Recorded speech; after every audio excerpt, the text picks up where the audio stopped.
Where are you? The funeral has started. I'm on a vacation abroad celebrating my mom's birthday. The sudden farewell to my father, who raised me all by himself, was something I wasn't prepared for. Even though he was always busy with work, he showered me with love, and I still love him to this day. However, my husband and mother-in-law, Emily, didn't care about my feelings at all and laughed at me over the phone while I was grieving. I felt more disappointment than anger, and I lost all strength in my hands.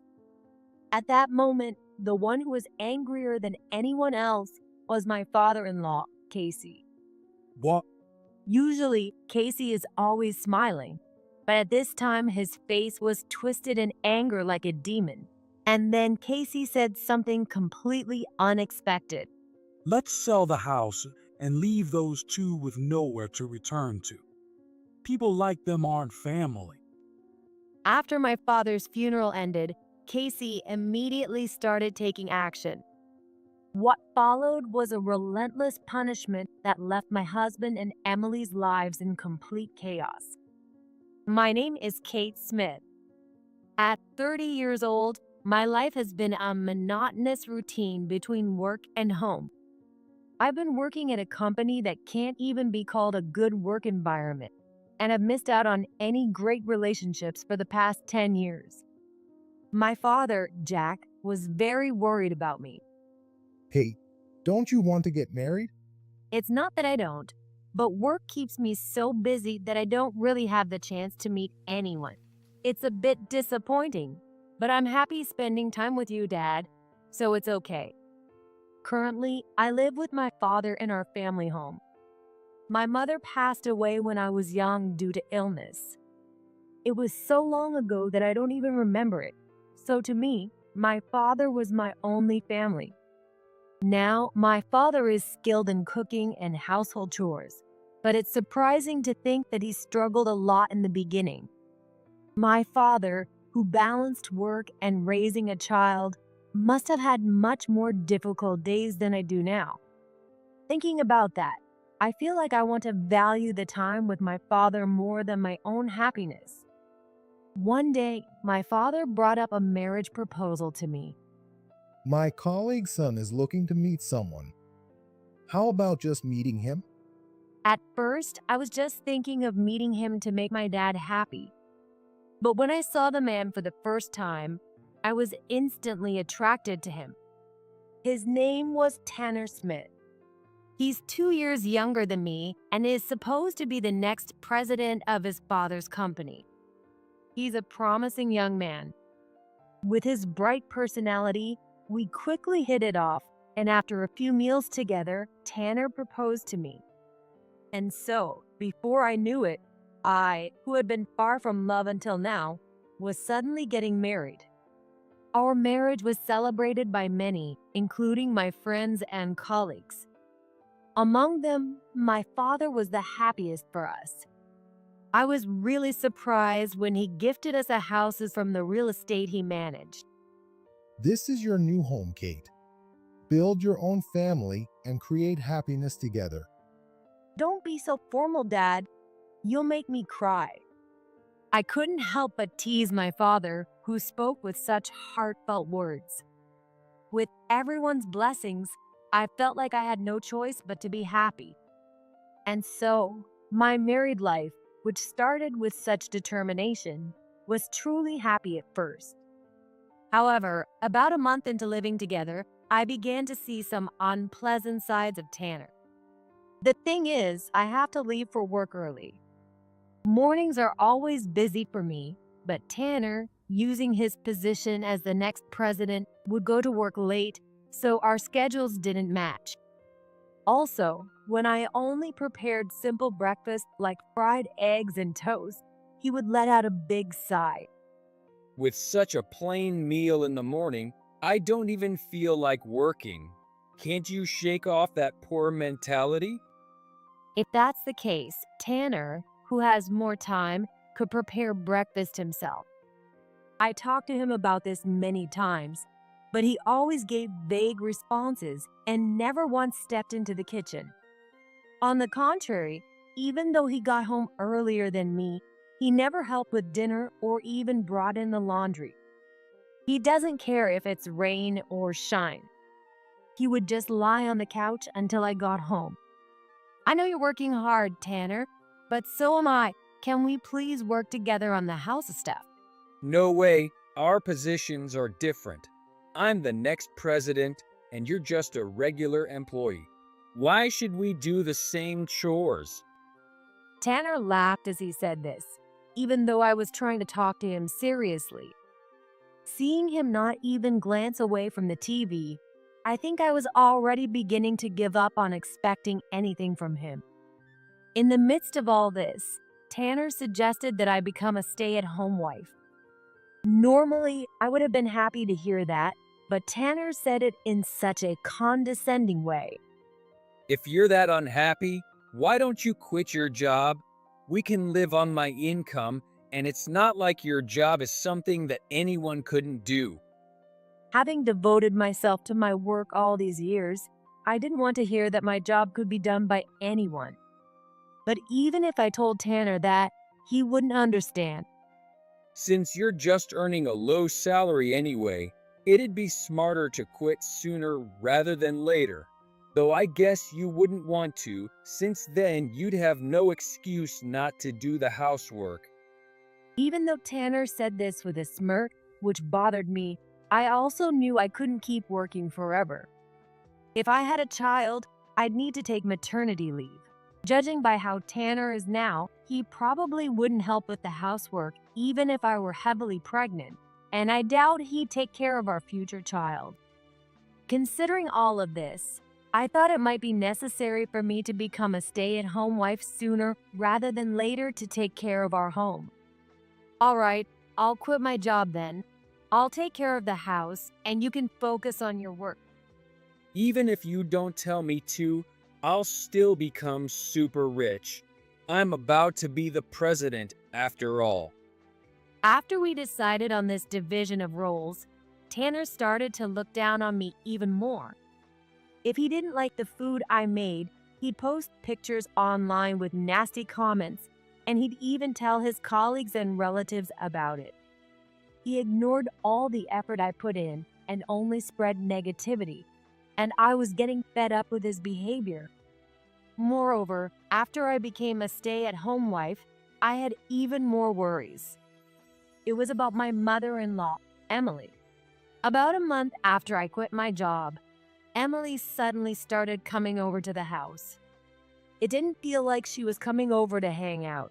It felt more like she was asked to watch over me, constantly keeping an eye on everything I did.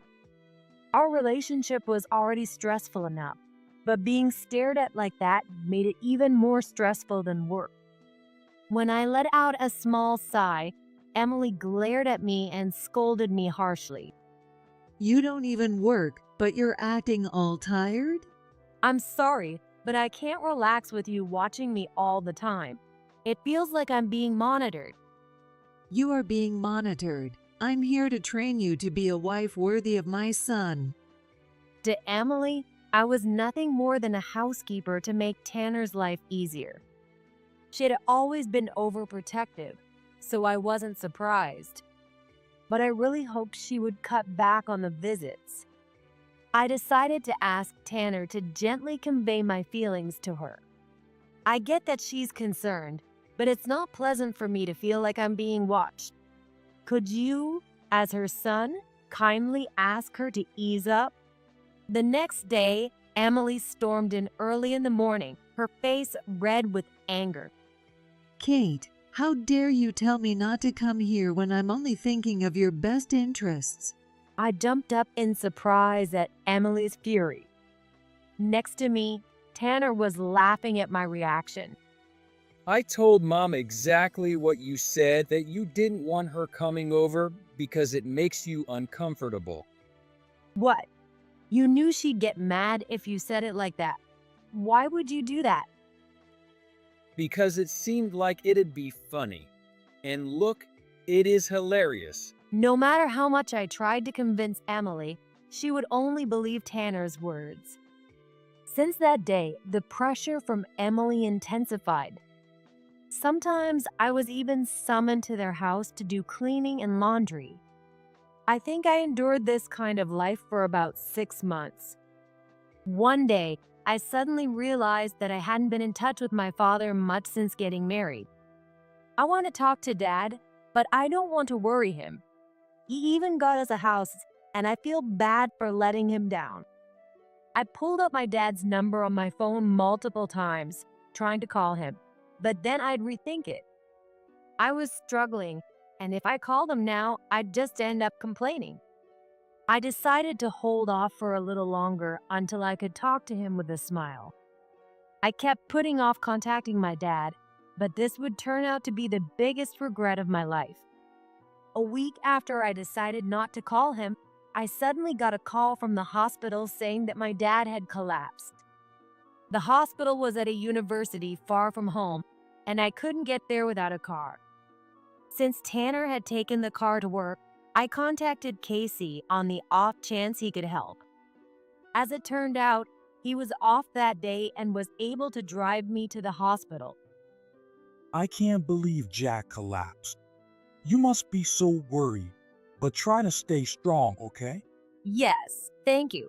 It took about an hour by car, but we finally made it to the hospital. We rushed to the room, out of breath, but my father was lying there, connected to multiple tubes, unable to wake up. That's when the doctor told me something shocking. Apparently, my father had been suffering from a serious chronic illness for some time. He had been secretly undergoing treatment since before I got married. As his condition worsened, it seems my father knew this was coming. Dad, did you try to arrange a marriage for me so I'd be happy before this happened to you? If that's the case, I didn't want this kind of married life. I wanted more time with my dad. I wanted to tell him that, but he wasn't waking up. I deeply regretted not calling him sooner. As I was sitting there by his bedside, feeling down, Tanner called me. When I looked at my phone, I realized it was already evening. I'm sorry, something urgent came up, and I won't be able to come home yet. What? How should I know? Why isn't my dinner ready? Tanner, not listening to a word I said, just kept yelling at me. Casey, who was next to me and overheard our conversation, looked at us in disbelief. Actually, my dad collapsed and is in the hospital. He hasn't woken up, and it's serious. I want to stay with him today, so could you handle dinner? No, you're a stay-at-home wife, right? You don't get to slack off. Just come home and take care of the houses, then do whatever you want. Casey, unable to bear Tanner's words any longer, took the phone from me and scolded Tanner. I've been quiet this whole time. But what on earth are you saying? Kate's dad collapsed, and she's worried sick. Casey handled the situation with Tanner, and I ended up staying at the hospital that night. Let him handle the house himself. Only you can take care of Jack, so please stay with him. I'm heading home, but if you need anything, just let me know.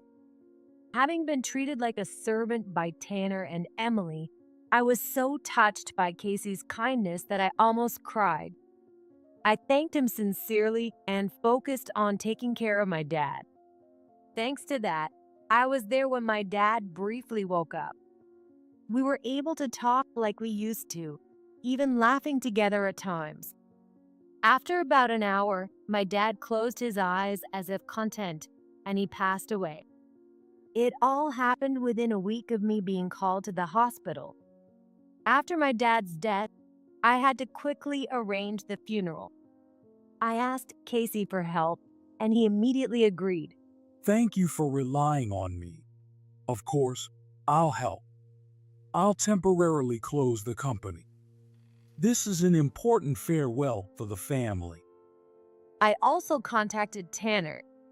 When he answered the phone, he sounded extremely annoyed. What? Your dad passed away, so you're finally coming back? The laundry is piling up, so hurry up. What kind of response is that? Anyway, my dad's funeral is tomorrow. You'd better be there. Yeah, the company's closed, so I'm free. I'll drop by. Even though he didn't have much of a relationship with my dad, his attitude was still appalling. I figured Emily would have a similar reaction, so I left it to Tanner to tell her. And so, the day of my dad's funeral arrived. Even though it was sudden, many people came to pay their respects to my father. He was always well liked by his friends and colleagues, so I'm sure he would be happy to see this. I felt proud as his daughter, but there was still one important person who hadn't shown up yet. Finally, the funeral started, and I could no longer wait. I couldn't help but call that person. Hello, Tanner? Where are you?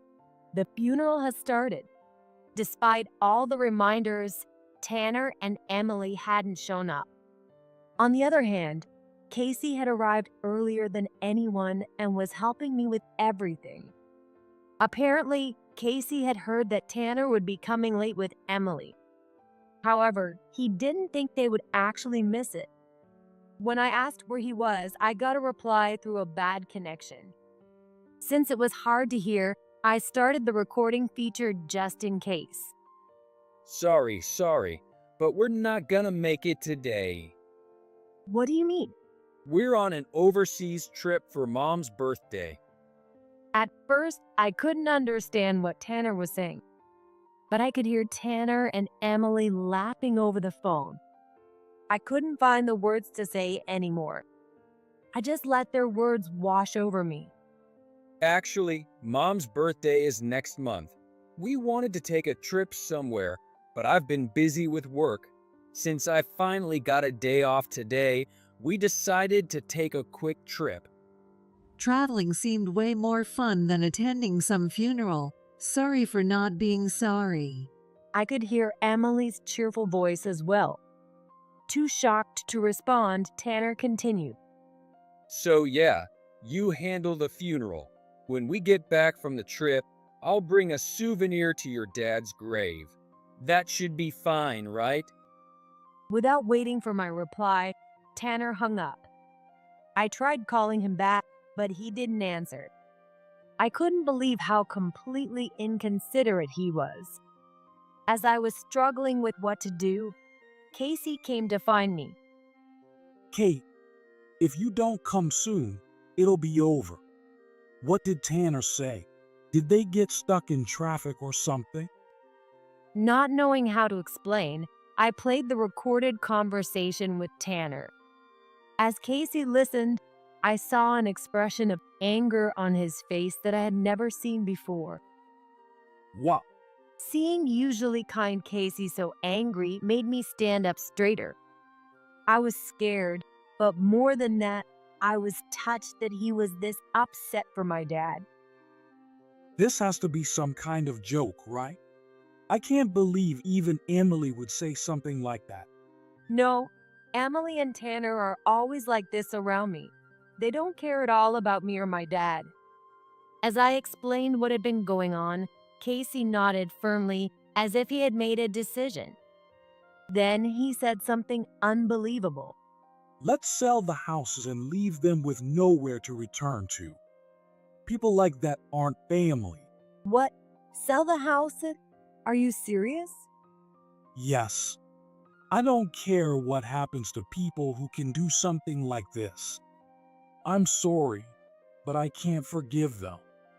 True to his word, Casey started the process of selling their family home right after the funeral.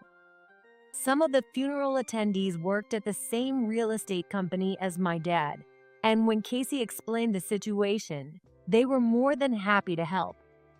I also decided to sell the house Tanner and I shared. There was no way our relationship could be repaired. Even if I stayed in that house after the divorce, I wouldn't be able to escape the bad memories. As Casey and I were filling out the paperwork, I asked him why he was so angry on my behalf.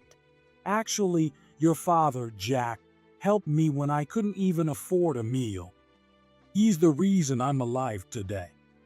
Apparently, when Casey was younger, he failed in business and lost everything. My father found Casey in a park after he had lost his home and everything else. He took Casey in as one of his employees and paid him a salary. Later, when Casey decided to start a business again, my father gave him a piece of real estate for next to nothing. That property became part of the company Casey still works for today. If it weren't for Jack, I wouldn't be where I am now. Even when I tried to repay him, he never accepted it. So when you came to me with your concerns, I was glad to help. I see. My dad was always so kind. It makes me happy to hear that.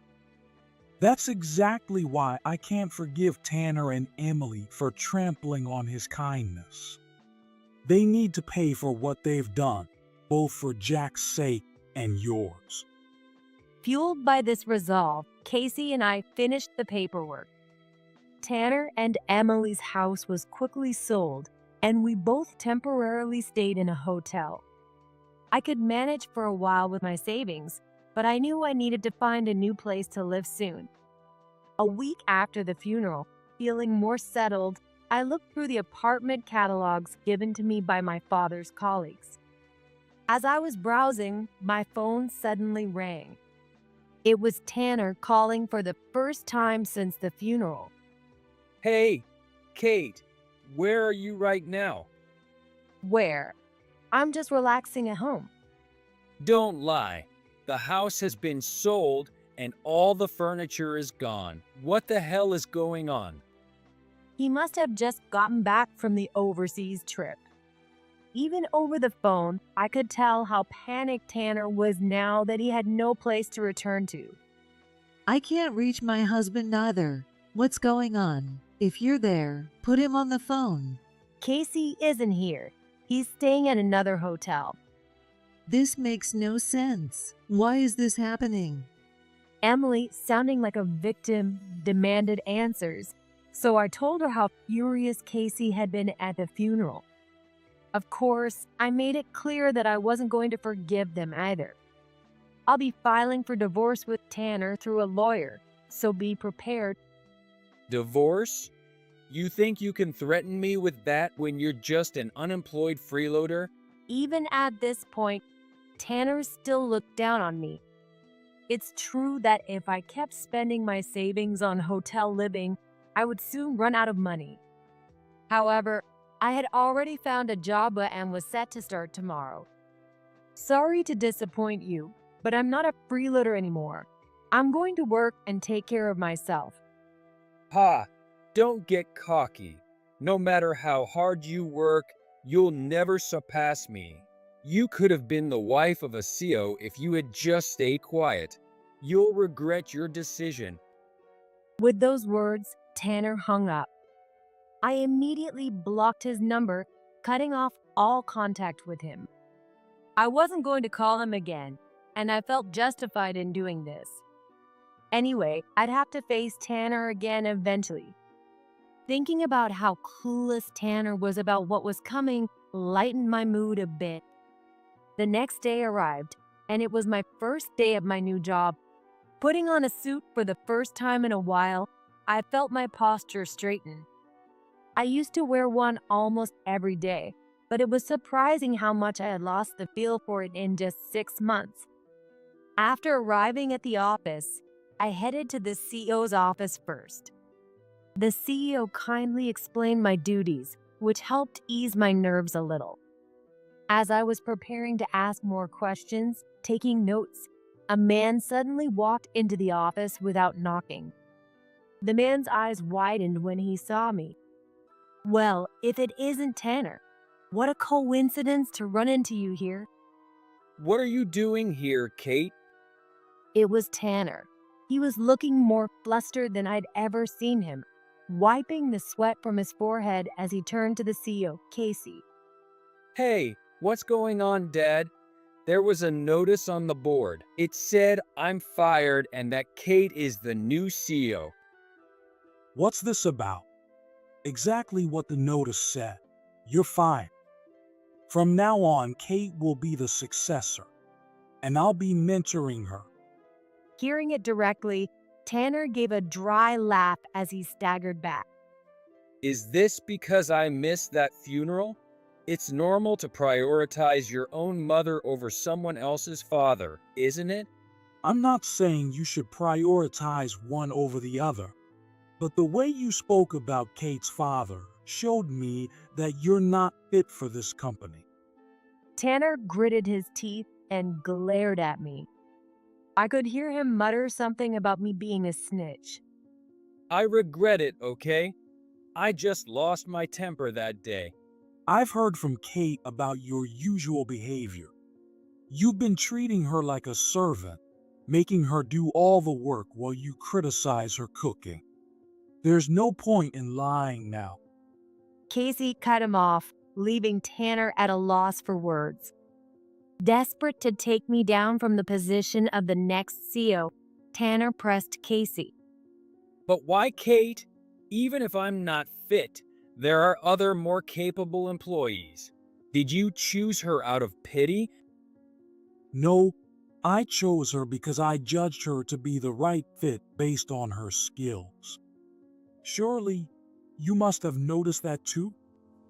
Tanner was once again at a loss for words after hearing Casey's statement. The truth is, after becoming a housewife, I wasn't just doing chores. It all started with small requests from Tanner. Sorry, Kate. I really need to get these materials ready by tomorrow. Could you help me summarize them? I have to go in early tomorrow, so I need to get to bed soon. Back then, Tanner wasn't as demanding, and I wanted to help him, so I did some simple paperwork for him. I was used to that kind of work from my time as an employee, so it didn't take much time. It was a nice change of pace, something I could do between chores or before bed. But those requests kept increasing, and the tasks became more complex. Before I knew it, I was doing work every day, including creating documents that required a detailed understanding of the company's operations. Meanwhile, Tanner continued to criticize me, saying I wasn't doing enough housework or that my cooking was bad. It's almost laughable. But thanks to all that, Casey recognized my abilities, so I guess I should be grateful that Tanner was such an over-the-top fool. Tanner, I wanted you to become a respectable person, so I burdened you with the responsibility of being the next CEO from a young age. But you used that as an excuse to look down on others. But I'm the chosen one, and I've worked hard, so what's wrong with that? Casey sighed deeply as Tanner complained in a pitiful voice. I felt more disappointment than anger at Tanner's pathetic display. Kate's father was a brilliant man who earned a lot of money. But despite that, he didn't look down on me when I was destitute. He recognized my potential and helped me. I wanted you to become someone who could extend a helping hand to those in need, just like Jack did for me back then. To help others, you need to be fulfilled yourself. It was a lesson that Casey could only teach because he had learned it the hard way. Realizing that Casey wouldn't change his mind, Tanner rushed over to me and started begging for forgiveness. Kate, I'm really sorry for everything. I'll change, so please forgive me. I'll do anything to assist you, whatever it takes. Just don't let me be fired. That's a pretty convenient apology. No matter how much you apologize, it doesn't erase the things you said about my father. I'm not canceling your termination or the divorce. But I've had my own struggles too. Isn't it a wife's job to listen to her husband's complaints? Wasn't I allowed to say how I felt to you? It was clear that Tanner wasn't truly remorseful. He quickly covered his mouth with his hand, realizing he had said too much, but it was already too late. He repeatedly begged for forgiveness, but when he saw that I wasn't going to change my mind, he dejectedly began to leave the CEO's office. I'll at least get severance pay, right? You're not getting severance because your termination isn't due to company reasons. Plus, we have recordings of your behavior, so there will be alimony. You should prepare yourself. Finally understanding, Tanner left, slumping his shoulders. After talking with Casey for about an hour, I returned to the office and noticed that Tanner's desk was completely cleared out. He had worked here for years, but it all disappeared in an instant. I made a mental note to never get so carried away that I lose everything like Tanner did. A week later, as I was slowly getting used to my new job, I returned home while it was still daylight. Though I had adjusted to living in a hotel, I knew it was time to find a new place to live. To my surprise, Emily was waiting for me at the hotel front desk. Of course, I had only told Casey where I was staying, and he would never have revealed it. As I stood frozen in fear, Emily noticed me. Just days ago, she would have either mocked or scolded me upon seeing me, but now she was waving energetically and running towards me like an old friend. Kate, so this is where you've been living. I've been looking all over for you. How did you find out? I never told you where I was staying. I heard you were working at Tanner's company, so I followed you, of course. She answered proudly, as if unaware that she was doing something wrong. By the way, you've been doing whatever you please, haven't you? I get that you acted out of anger, but didn't you think I might get back at you? Her unsettling smile made me tense up. However, Emily just kept smiling without making any move to harm me. Honestly, I can't stand you, but if you take care of me from now on, I'm willing to forgive you. After all, even if we're just in-laws, you're my daughter. I need to make some concessions, don't I? I'm already set to divorce Tanner, so I'm not your daughter. Tanner is your only child now. That boy turned out to be useless. It was a waste to have raised him so carefully. What she said about her own son was so heartless. Even though it was about Tanner, I found myself getting angry. Do you think of your child as just a tool for your future? Well, that's how it ends up, isn't it? Every parent thinks that way, don't they? Including your father, of course. My father is nothing like that. I've never met anyone like you before. You're by far the worst. Without caring about what the people around me thought, I retorted with all my might. The light vanished from Emily's eyes, and she took a step closer with an unreadable expression. I backed up, but quickly found myself against the wall. Terrified, I tried to call the police, but Emily snatched my phone away in an instant. Who are you planning to call? We're family, so let's talk privately. I'm sure there's plenty to catch up on. She grabbed my arm tightly. I couldn't speak because of the pain and fear. At that moment, Casey appeared. Apparently, I had left an important document at the office, and he had come to bring it to me. Emily, what the hell are you doing? What? We're just having a little chat. Women understand each other, right, Kate? She was pretending to be casual, but the fear I felt earlier hadn't disappeared. When I started crying silently, Emily frowned in displeasure. There you go again, making me out to be the villain. Are you still going to play the victim? Emily raised her hand angrily, but Casey quickly grabbed it, stepping between us. Tracking down where she lives. That's stalking. It's a crime. What? I've lost my home and family. Where am I supposed to live now? Everything's ruined because of that woman.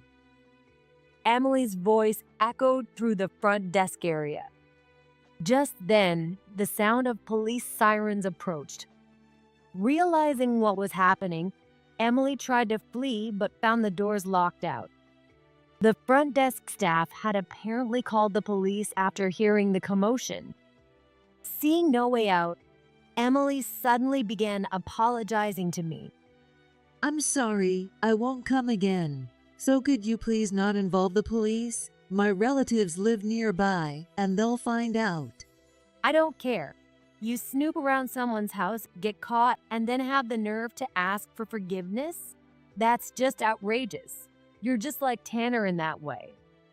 I've had enough of this. Let me at least punch you once. Just as Emily clenched her fist again, the police arrived and restrained her arms. Since she was caught in the act, they immediately handcuffed her.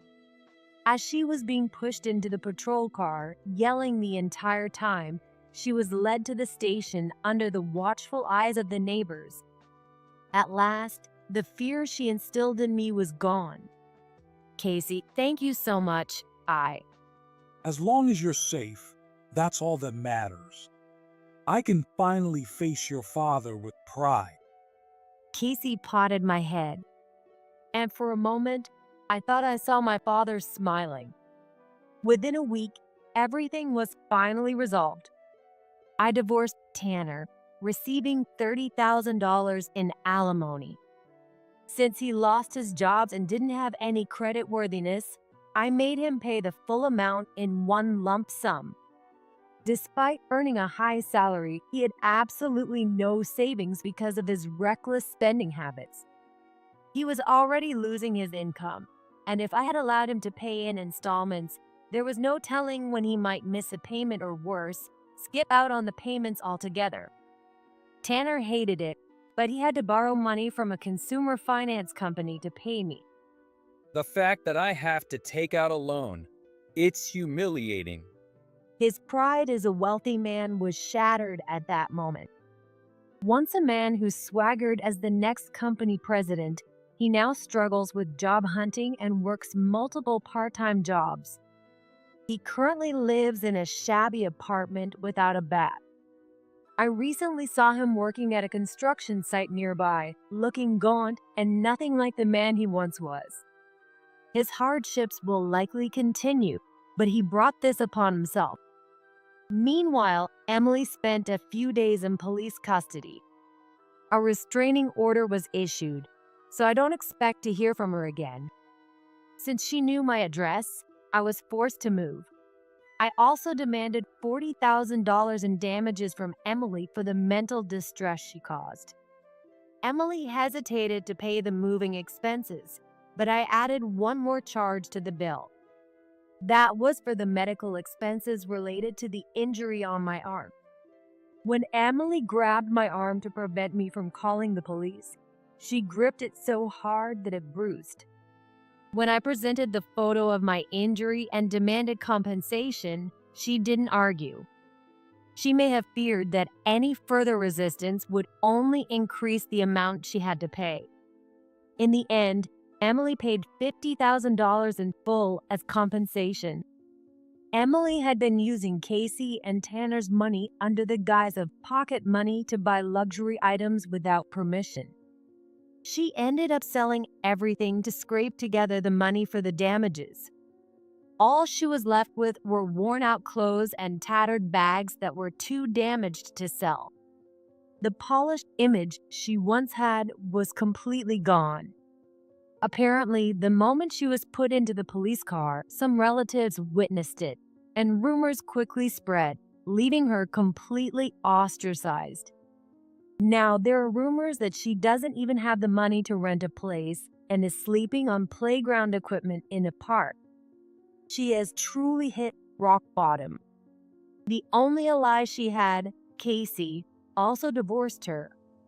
Penniless, Emily had hoped to rely on him, but he completely rejected her, saying he never wanted to see her face again. I don't want to see you again. And don't go near Kate ever again. She's like a daughter to me. With Casey's firm words, Emily had no choice but to back down, leaving her utterly alone. With no one to turn to, she lives a miserable life, full of loneliness and regret. As for me, I moved into a new house and started enjoying the second chapter of my life.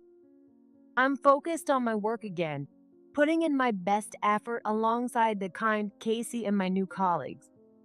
I'm living a fulfilling life, though it's hard to find time for a break. Casey also moved into a new home in a quiet residential area, not too far away. He still cares for me like a daughter, and I rely on him as well. Speaking of which, it's almost time for the anniversary of my father's passing. I've arranged to take some time off and visit the grave with Casey. Although there were tough times, I'm incredibly happy now. I'm looking forward to telling my father all about it.